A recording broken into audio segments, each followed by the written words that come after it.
मध्य प्रदेश के school system का हाल वक्त वक्त पर सरकारी रिपोर्ट बताती आई हैं। कभी कैग की रिपोर्ट तो कभी किसी और रिपोर्ट ने हमेशा यही बताया कि मध्य प्रदेश के सरकारी स्कूलों में हकीकत दावों से काफी उलट है। दरअसल नीति आयोग की रिपोर्ट इन दिनों काफी चर्चा में है। नीति आयोग की report school education system in India में मध्य प्रदेश की स्कूली शिक्षा की दो अलग अलग तस्वीरें सामने आई हैं। एक तरफ जहां मध्य प्रदेश ने पिछले 10 सालों में प्राथमिक लेवल पर बच्चों की ड्रॉप आउट दर 10.14% से घटा करके अब पूरी तरह शून्य हासिल कर ली है, तो वहीं दूसरी तरफ सबसे बड़ी चुनौती बच्चों का 12वीं तक के स्कूलों में बने रहना है। अब जरा कुछ आंकड़ों पर नजर डालिए। मध्य प्रदेश में 9वीं 10वीं में ड्रॉप आउट दर 16.8% है, यानी देखा जाए तो हर 100 में से 17 बच्चे 10वीं से पहले पढ़ाई छोड़ देते हैं। इस आंकड़े के हिसाब से मध्य प्रदेश सबसे ज्यादा खराब राज्यों की लिस्ट में 8वें नंबर पर है।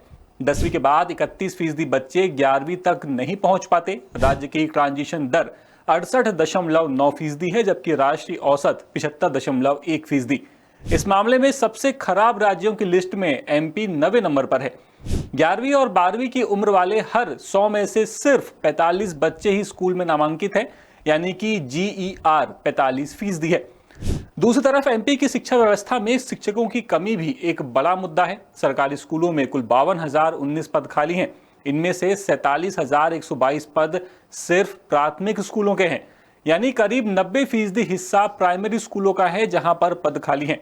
शिक्षकों की कमी के मामले में मध्य प्रदेश बिहार, झारखंड और पश्चिम बंगाल के बाद चौथे नंबर पर है। बिहार में सबसे ज्यादा 2,77,000 पद खाली पड़े हुए हैं शिक्षकों के। और सबसे बुरी बात तो यह है कि मध्य प्रदेश में 7,217 ऐसे स्कूल हैं जहां पूरा स्कूल है वो सिर्फ एक शिक्षकों के भरोसे चल रहा है। इन स्कूलों में 2,29,000 से ज्यादा बच्चे पढ़ते हैं। दूसरी तरफ 463 ऐसे स्कूल हैं जहां एक भी छात्र नहीं है, लेकिन वहां पर 223 शिक्षक तैनात हैं। पता नहीं ये किसे पढ़ा रहे हैं। नीति आयोग की रिपोर्ट बताती है कि मध्य प्रदेश की स्कूली शिक्षा में दो बड़ी कमजोरियां सामने आई हैं। पहली, बच्चों की सीखने की क्षमता बड़ी कक्षाओं तक पहुंचते पहुंचते घट रही है। शिक्षकों की गुणवत्ता पर भी सवाल उठ रहे हैं। 2024 तक के आंकड़ों के मुताबिक 66% बच्चे ही भाषा को ठीक तरह से समझ पा रहे हैं, जो राष्ट्रीय औसत 64 से थोड़ा सा ठीक है।